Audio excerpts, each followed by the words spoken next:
Now, in case you probably wondering where you seen this at, you don't know who this is. Well, let me tell you about this reprobate. This right here, ladies and gentlemen, happens to be William O'Neal.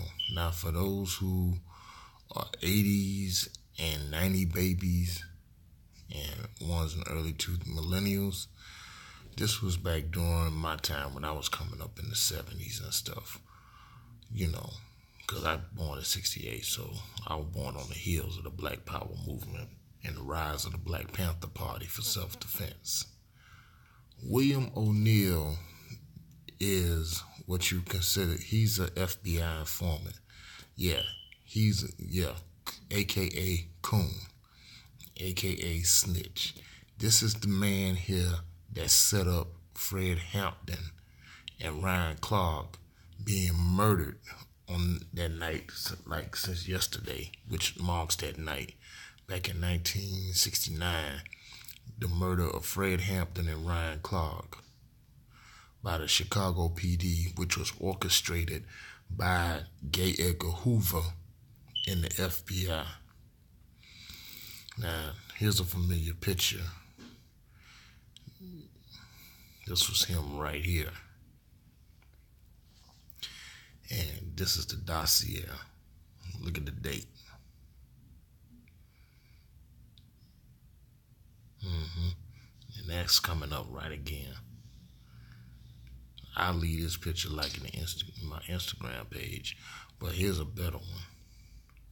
There's Fred Hampton right there. There's brother Fred Hampton here. And there's Ryan Clark. Now there's William O'Neal there.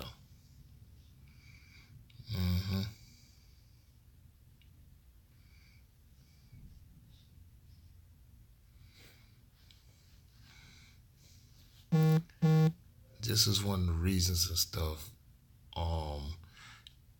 But then after his usefulness, he was, I think 3 years later, he was hit by a bus and died right there on the scene. FBI ruled it a suicide.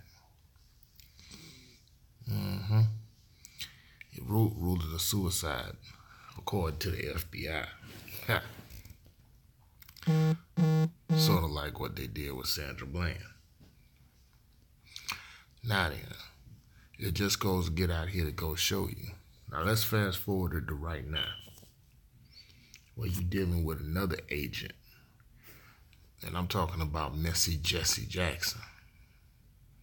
The same man who helped set up Martin Luther King to get assassinated.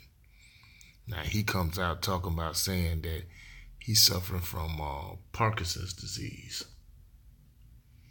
And so does the other AKA FBI informant, Al Sharpton. See, the thing is, this is why I say it doesn't pay to coon, it wasn't paid to buck dance. Because you go ahead and do stuff and betray your own people and turn on your own people just so you getting a little 30 pieces of silver or whatever like that from these caucus stains, from these pinks. They letting you know, oh, you just outlived your usefulness. We already got enough on, so now they dispose of you. That's toilet paper. And it also goes to prove my theory even more, that not every brother is a brother. Not all skin folk and kinfolk. Now, shoot, probably some of y'all looking at this picture right now probably think that look like Jaleel White from Family Matters, you know, Steve Urkel. Nah. I wouldn't even compare Jaleel White to this piece of trash who killed our brother, helped kill our brother Fred Hampton and brother Ryan Clark. And the reason I'm bringing this up because it reminds me of even today's coons, like the Ray Lewises, like the Stephen A. Smiths, Jason Whitlocks, the Jesse Lee Petersons, the Larry Elders, Charles Barkley's,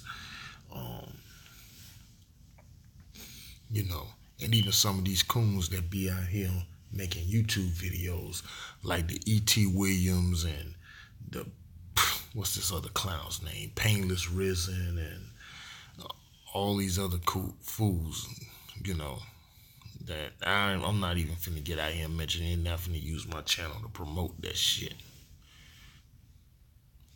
But see, this is the price you pay. And for Cooning, because we got a lot of William O'Neills lurking around here in our communities and within us. Because like I said once and I said before we deal with the enemy on the outside, we gotta deal with the enemy from within. And the same thing go for a lot of these chicks too. You know, that's trying to get out here. You get out here talking all this about, you know, speaking out against quote unquote racism, white supremacy, but at the same time, you know, using that to go ahead to paint every brother out there with a broad brush. I'm not mentioning no names, but they know who I'm talking about. Whether you doing it like that or you going ahead and retweeting some BS article written by some moist coon, Damon Young, from very VSB saying straight black men are the new white men, you know, which is one of the reasons she ended up getting, that person ended up getting suspended by her, by a sports conglomerate, media conglomerate owned by Disney, and then had for 2 weeks, then make some type of bullshit apology and all that, you know, and still around here want to wear t-shirts and all this stuff, stay woke. No, Miss Jamil Hill, I'm not afraid to call no names. You another one too. You ain't woke. You just playing both sides of the fence. The best thing you just need to do is you just need to shut the fuck up. Because your next step is going to be right out the door. If I last recall, according to Black Reality TV, ESPN, I think they dropped about 150 employees or something like that. I'm assuming.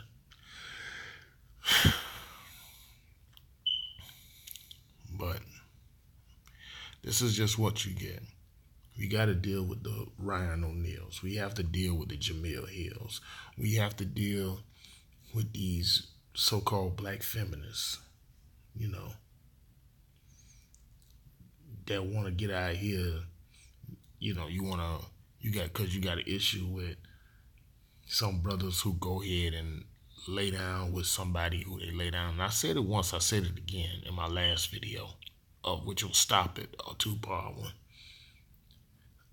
Those brothers, I could give a shit who they lay down with.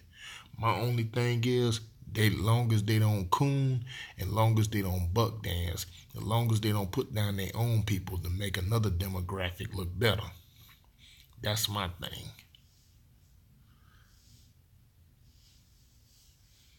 We got bigger issues to go ahead and deal with, like reprobates like this. But this is just a little history lesson that I want to give y'all and stuff. That's the thing I want to come down to. But anyway, let me know what y'all think about this in the comment section. Just go ahead, share, subscribe. Make sure you have your notifications turned on.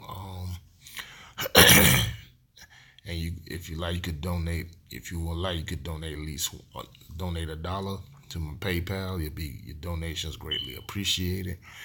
With this said, I'm done. You know, love, truth, peace, freedom, and justice. No more talk. I'm done. Peace and love.